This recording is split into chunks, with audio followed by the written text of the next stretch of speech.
That's it. And he's gonna try Tiki man time. Tiki man time. Did you see? The texture was really exactly that time that you cook. Is it good? Very masarap, guys.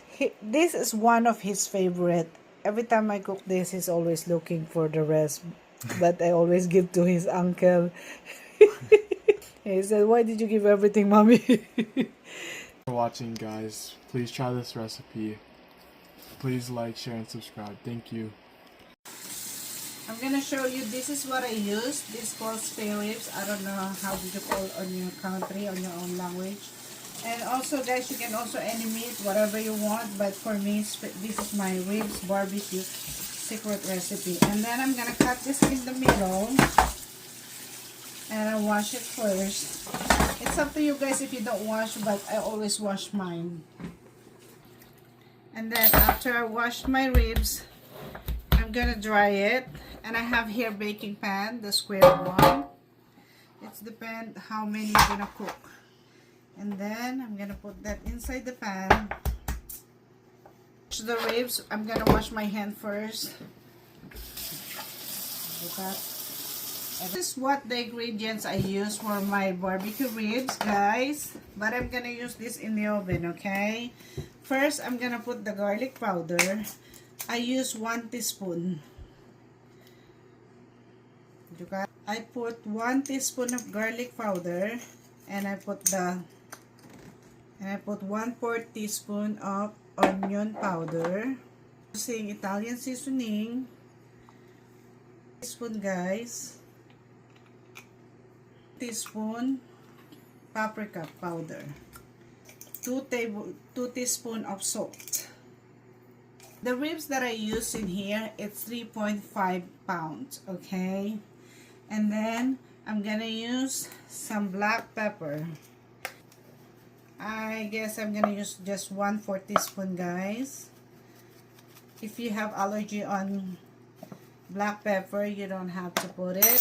And this is my secret recipe, guys. I use beer. So whatever kind of beer you wanna use, it's up to you. Kung anong gusto nyo gamitin na beer, bahala kayo. Nilagyan ko siyang 1 teaspoon garlic, 1 teaspoon of Italian seasoning, 1 teaspoon paprika, and 1/4 teaspoon of onion powder, and 1/4 teaspoon paminta. Okay? At the end, I'm gonna pour this beer. Just 1 beer, guys. Kahit anong brand ng beer na gusto nyo, bahala kayo. Pag nalagay na natin yan lahat, guys, tatakpan natin siya ng aluminum foil. Iluluto natin siya sa, we're gonna cover this with aluminum foil. And we're gonna cook this in 300 Fahrenheit in oven for 2 hours. Okay? You don't need to flip over. Just leave it like this. For 2 hours, we're gonna cook this. Ayan, iluluto natin sa oven ng 2 oras, guys. Pagkatapos nun, papakita ko sa inyo yung susunod. Sikreto ko to, guys, pero shinare ko sa inyo. Masarap to, paborito namin lahat to. Tsaka yung mga pamilya ng asawa ko. Ngayon, lalagay na natin siya sa oven.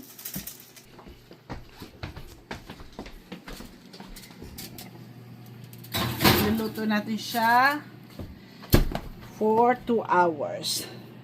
Ita-timer ko siya, guys, para hindi ako mahirapan. Cook this, guys. The ribs we're gonna remove in the oven. Let's see. This is what's gonna look like, guys. So it's already tender, guys, as you can see. I'm just gonna flip over. Turn over. And then we're gonna remove the excess liquid, okay? We're gonna drain this strainer, guys.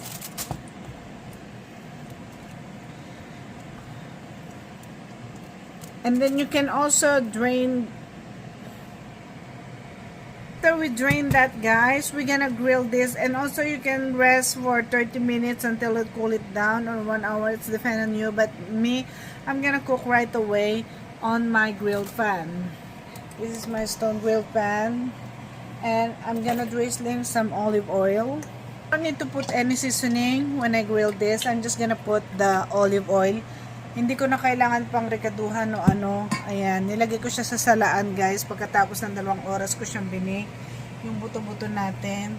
I-grill na natin siya. Ihawin natin siya dito sa... Mas masarap din ihawin siya sa charcoal. You can also grill it on barbecue. Grilled. But me, I just gonna use on the stove one with my grilled pan. My kids, this is their favorite. Even their uncle, my brother-in-law, they like this too. And then I'm gonna grill this in a high heat.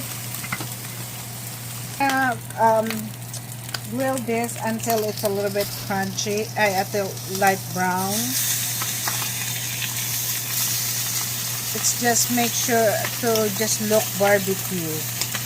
Okay, ilulutuin lang natin to at patutustahin ng konti sa ating ihawan, grilled pan. Kahit ano kung ay meron, lalagyan mo lang siya ng olive oil. Lulutuin lang natin siya sa olive oil para magkaroon siya ng lasa.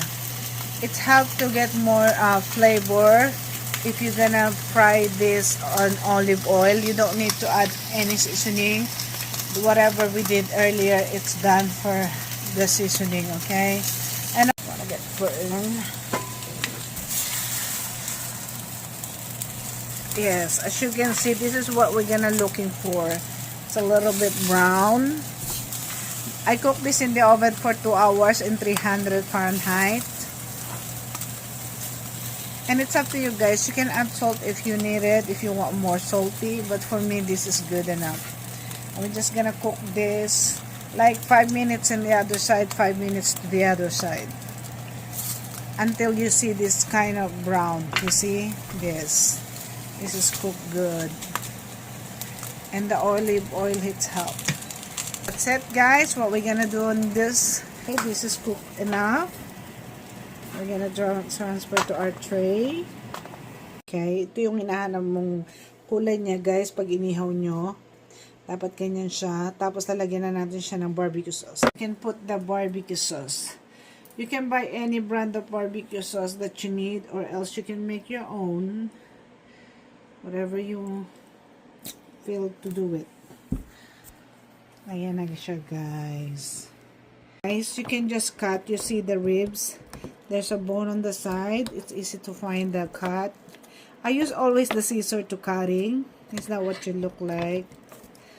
Now, this is my special recipe, guys. I've learned this 5 years ago. And this is, I don't want to change my recipe. It's really good. Everybody's favorite is ribs. In my husband family, my in-laws. Yep. That's it. Ayan na siya, guys. Ito na yung itsura niya.